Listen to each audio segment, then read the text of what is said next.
Tate, why? Tate has figured chaos. Oh my god. If it's the chaos video, then we probably should It's the just chaos use that. video, so it should just be chaos.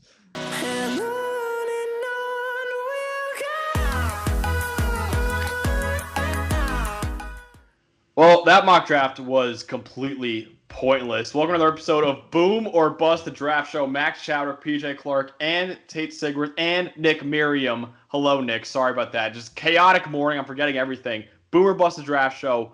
What happened? A 3-team trade in the 2021 NFL draft. So it's really complicated. So we're going to break it down real quick and then obviously go team by team and what happened. So really what happened was the 49ers moved from 12 to 3. So the 49ers get the third pick from the Dolphins. The Eagles, also involved in this trade, they get the 12th pick from the Dolphins. Also get the 123rd pick from the Dolphins and next year's Dolphins first round pick. The Dolphins receive the 6th pick from the Eagles, 156 from the Eagles, a 2022 third rounder from the 49ers, and a 2022 and 2023 first round pick from the 49ers. So PJ, first off, let's start with a team that made the biggest jump, the San Francisco 49ers, moving from 12 to 3. What does this mean? Trey Lance is a 49er. Congrats to Kyle. Big moves for Kyle. I think it is not a coincidence that, yes, they made this trade at Zach Wilson's pro day before Zach had thrown. Zach's not going to be there at 3, so it's irrelevant. Justin Fields is next week. The only guy that San Francisco's brass has seen throw is Trey Lance. And they are leaking already that Jimmy Garoppolo is still expected to be on the roster come September. I think Trey Lance is a really great fit for that system in terms of what he did at North Dakota State. He was asked to do more in terms of calling protections and calling plays for himself than any other quarterback and ran more of a pro-style offense. So I do think it is a scheme fit. He's only got 300 pass attempts in his college career, but if Jimmy is still there, if you go back to 2 years ago now at this point, Jimmy Garoppolo sat for the first 7 games as a 49er until he learned the Shanahan offense. I expect that to be kind of the same thing. So Kyle Shanahan gets his guy, and it's the highest upside of any quarterback in this class. So the NFL should be scared, to say the least. But it is a big move by John Lynch, an aggressive move to say the least, and I'm excited to see the results. All right, I don't know if I'll go as far as saying that Trey Lance is definitely the 3rd overall pick. Trey Lance is definitely a 49er. I think this trade is more that the 49ers are comfortable with Zach Wilson. They're comfortable with Justin Fields. They're comfortable with Trey Lance, and they'll have the pick of 2 of them. 2 of them are going to be gone by that point, but they'll have the pick of either Lance and Fields, Lance and Wilson, and I think they like all 4 options. I don't think they'll start right away, like PJ said, but I think they get a quarterback that will be there in the long term and do well for them for the future. Yeah, PJ's the guy to come out and say that something's definitely going to happen. I don't know that we're certain about that. They did say Jimmy Garoppolo is their starter, and that he'll be there, and somebody's going to sit for a year behind him, which has worked, I suppose, for teams in the past, so they're hoping to do the same. That could signal more towards Trey Lance, just because Trey Lance obviously needs that development, but I don't think it's fair to discredit what Justin Fields could do in a similar system. I think he could fit into that. And I also think they know Zach Wilson probably won't be there. They're very close, obviously, with the Jets brass, considering Robert Saleh is now there. They probably know that they're looking at Zach Wilson, and I would think that's going to be the pick at 2. I think the other name that we kind of discussed to throw in there is Mac Jones, and it would be egregious to have traded up. You can't say that in front of Max. He's going to get mad at you. This is true. If your name's PJ Clark, but I don't think it would be stupid to discredit the fact that Kyle Shanahan has had this ideal quarterback throughout his career, which is just he wants Kirk Cousins. He wants a guy who he can tell what to do, stand in the pocket, and deliver the ball in a West Coast style offense with a lot of motion, heavy run. They got to the Super Bowl, Jimmy Garoppolo throwing the ball 8 times a game, which also maybe signals Trey Lance because he doesn't have to throw the ball a lot. But Mac Jones is that pocket quarterback who isn't going to do a ton of stuff on his own, and Kyle Shanahan can just kind of control and fit him into the system and fine-tune himself. I wouldn't agree with trading a lot like this to go get Mac Jones, but I wouldn't be shocked if that were the pick here either. Yeah, I definitely think it's a possibility. I think all of us would heavily disagree with that. But Nick, you made a great point. I was going to bring that up too, where they said Jimmy's staying on the team. Now that to me signifies more. Okay, let's get the high ceiling guy. Let's get the guy who's got all the tools, the guy who needs refinement, and that is Trey Lance. And Trey Lance, a lot of people say might have the highest ceiling in the draft. I don't know if I agree with that, but I think he definitely has maybe a higher ceiling than Justin Fields. He's a better runner. He's probably got a stronger arm than Fields. I think Fields is way more pro ready, way higher floor. But if you got an established guy in Jimmy Garoppolo, you can afford to sit Lance for a little bit. So I do think I would take Fields at 3 because it looks more and more like Wilson's going to be the pick at 2. But I think that Lance will be the pick at 3. And then all of a sudden, man, that draft starts at 4. With Atlanta, I don't think we're done seeing trades in the top 5 yet because I think Atlanta is going to be trading down from number 4, and we'll see maybe Denver, New England, whoever. I don't think they'll trade with their division rival, the Panthers, but I think Denver and New England are definitely 2 teams that could trade up to number 4. So, yeah, like Tate said, this is definitely going to be now the first draft since 1999 and the second draft ever to have quarterbacks go 1, 2, 3. Could be the first draft ever to have 1, 2, 3, 4. So let's go over to the team who moved from 6 to 12, and that was the Philadelphia Eagles. Tate, what'd you make of this from the Eagles' point of view on this? Pretty smart, I think. I don't think this changes a whole lot. I mean, you could say they were going to draft Jamar Chase, and he's not going to be there at 12, or Devontae Smith, he won't be there at 12. They could go after Jalen Waddle, I guess, but I still think it's Kyle Pitts, Micah Parsons are one of the corners for me for Philadelphia. I think getting that first round pick next year is a smart move, especially because it doesn't moving back this year doesn't really change anything. So. As shocking as this goes, I think this was a good move by Philadelphia's front office. Well, the subliminal messaging, at least, is that Howie Roseman tried to get to 3 in the hopes that Zach Wilson would be there and got outbid by San Francisco. So I guess you're just, for the second year in a row, you're incumbent. He tried to get it 2. Yeah, I think he tried to get the 2. Also, I saw a tweet that Joe Douglas and Howie are like really good pals. So the fact that he wanted Wilson at 3, where he came from, and he probably told, Douglas probably told Roseman, hey, we're gonna take Wilson at 2. Okay, so in any event, it is now out there that Howie Roseman wanted a different quarterback than Jalen Hurts. So for the second straight year, you have torpedoed the mental sanity of your incumbent quarterback, which is just really stupid. I mean, I don't understand the need to do that. If I had to pick between Miami's 22-1 and San Francisco's, I would rather have the Dolphins. I think they're probably going to be worse. So if in that sense, good. I think the hope for Philly is that Jalen Waddle gets a 12. I have my doubts. But if that is between, you're picking Chase or even Smith at 6, and you do get Waddle at 12, the extra value that you picked up 33 spots in this year's draft, and you picked up another 1 next year to go with the Indianapolis pick that might be a 1 next year. Smart moves all around for Philly, but I think Philly now is in maybe Jalen Waddle. Kyle Pitts shouldn't get there. I think J.C. Horn is a really key idea now at 12. I wouldn't discount O-line either for them. They're getting older and they need more bodies up there. And then the other possibility would be even edge rushers, because although they again have bodies on the D-line, they're older and they could probably use a guy like a Kwity Paye or even a Christian Barmore to plug in and try and kind of recoup that strength that they had before. The Eagles get first-round picks for doing absolutely nothing. I don't understand it. The Dolphins decide to trade up for, presumably a wide receiver. I don't know why it was worth a first-round pick to go from 12 to 6 to get a slightly better wide receiver. So the Eagles get a gift there, and they also get a first-round pick, likely, unless Carson Wentz blows out his knee, just has to play 3/4 of the snaps this year for it to be a first-round pick from Indy. They get a first-round pick for dealing the worst quarterback in the NFL last year, besides Sam Darnold, of course. But, I made sure to get that one in for you, PJ. So the Eagles, good for them, I guess. I don't know how they've managed to get in this position. I'm a little upset about it because they don't deserve it, but here we are. And they have 3 first-rounders next year, and they're going to trade up for a quarterback with those 3 first-rounders next year, I bet you. Yep.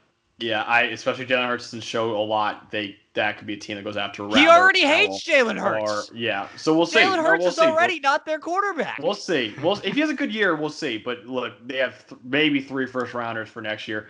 I think that we and all draft media really not overvalues receivers, but really thinks that receivers are going to got Dick and higher a lot higher than they actually will be. So I think we saw it last year. We were like, oh, Judy, Lamb, Ruggs, all of them going top 10. None of them went in the top 10. I think for sure one of the 3 is going to make it to 12. Probably Jalen Waddle, so they could take him there. Isn't really a fit, by the way. Like I don't know. Like they already have that type of receiver. I just don't like the multiple deep threats. Yeah, but I agree. But yeah, so they need a corner too. I don't think Surtain's gonna make it, but obviously you can take someone like J.C. Horn at 12 too. Caleb Farley is obviously falling down a little bit, but I wouldn't hate that pick at 12. Also, they need a linebacker. Micah Parsons might make it to 12, and that could be an interesting pick for Philly. But yeah, I very smart move. I mean, because you guys mentioned it. Obviously all of us I think have the same 3, maybe except for PJ of Chase, then Smith, then Waddle. But you can make the argument for those 3 in any order, and I'd say that's fine. So the fact that you can move from 6 to 12, get the extra value. Also, the rookie contract's gonna be less money to get one of those 3 receivers. Really smart move for Philly. So I really like what the Philadelphia Eagles did with all these trades. Finally, the team that just got the most 2 different trades for the Miami Dolphins. They now have the 6th pick. Nick, what do you think's going to happen in Miami? And the Dolphins and the Rams this offseason, or the Lions, I suppose, have just decided that whenever I'm going to write a mock draft to wait, like, to the point where I have fully listed out my 2 rounds of picks and started writing it, and then have just been like, all right, now we do the trade to ruin Nick's mock draft. So now I have to start over again. Last time I didn't even finish it because it was just we were about to do a big board, and it was like, all right, whatever. Well, now we're just not going to do a mock, I guess. I will get one out, hope this week, likely. But just thank you, Dolphins, for ruining that. But so the trade back's great, good for them. Get more picks. Laramie Tunsil is 4 first-round picks apparently. Whatever. Houston, threw him a bone, and then San Francisco didn't throw him a bone really, but it was like a good trade for the Niners. But it was the right thing to do for Miami if you're not drafting a QB over Tua there. Trading back up again then with a first rounder, I don't really get. Maybe they're going after Devontae Smith or Jamar Chase, but you cannot convince me that the receiver you get at 12 is worth a first round, or the receiver you get at 6 is a first round pick better than the receiver you get at 12. It's just that doesn't make sense to me. I guess this is the vote of confidence in Tua, for better or worse, clearly. Which is a take based on what he showed you last year. But here we are. I think the best case scenario for them is that if Cincinnati takes Chase at 5 and Sewell gets the 6, I guess that in theory would be worth the first round pick to trade up from 6 to 12. But even then, it's like, I don't know. The 49ers part of this trade, perfect. If you're not taking a quarterback, like, great. You got a haul and then some. The Eagles part, to me, doesn't make a lot of sense for the Dolphins. But they clearly have their eyes on someone, and more power to them. I just, from a value standpoint, I don't exactly know who that someone might be. Now, if, for example, you're at 6 and Carolina feels the need to trade up for Mac Jones, and you could get from 6 to 8 and pick up a 2 in there, that gives you some more flexibility, that it's easier to trade back from 6 again than 12. Nobody's going to care to jump you there. But I don't know. Getting back into the top 10, they clearly have some idea of what they want to do. I would lean it's probably a wide receiver. And if I had to guess, it's probably Devontae Smith. I would not have done that. Yeah, I think Nick and PJ bring up some really good points about the value of the difference between the wide receiver at 6 and the wide receiver at 12. I don't think for me, I still think they're going after wide receiver like they were probably at 3. I'd take some kind of out of the Sewell range. They're like fringe Penei Sewell range, but a lot of things needs to happen. The Falcons need to do something, need to take a quarterback, and the Bengals need to not take Penei Sewell, which I don't know if those 2 things are guarantees. So I don't know. I think I kind of agree with the 2 co-hosts here. The Eagles portion of this trade for the Dolphins, like, They get it. They're trying to stay in the top 10. They're clearly going after someone. They want to stay in the Sewell range. They want to go after Jamar Chase or Devontae Smith. But I don't know if it was completely worth it, I guess. Yeah, I agree. I think the 49ers part was excellent. The Eagles part doesn't make as much sense to me if you're going after a receiver. However, I do think we're discounting the fact that Cincinnati might be going with Jamar Chase at 5.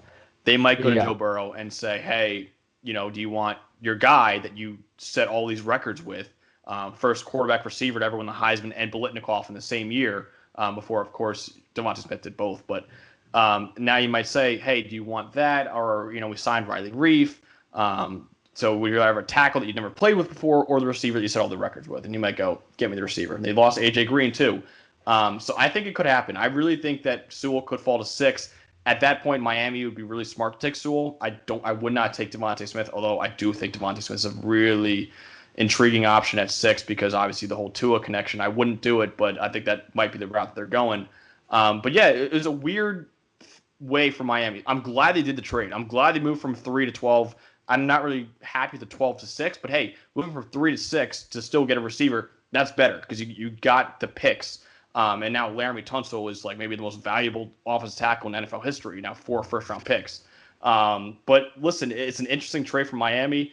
I do think Penei Sewell, there's a really real chance that he is there at 6 because I think Jamar Chase could be the pick at 5, and I really do think someone's going to trade up into the 4th pick to take whatever quarterback is remaining. Can we talk really quick about the fully shrinking Deshaun Watson, Sam Darnold trade market? Like, it's just gone. There's like no way those guys are getting dealt for anything. There's done. I mean, you got to wait too. I mean, you got to wait in this whole Watson. For Watson, you have to wait it out. Now nobody can outbid Miami.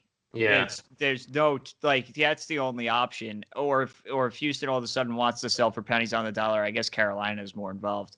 But I think Sam at least could it be the Dolphins trade back up to 6 because they want Deshaun and that's a better pick for the Texans to get a QB? I mean, congrats, you're getting a QB. Max Jones. Yeah, I guess. I mean, maybe it's easy to trade up from 6 to 4. I don't know.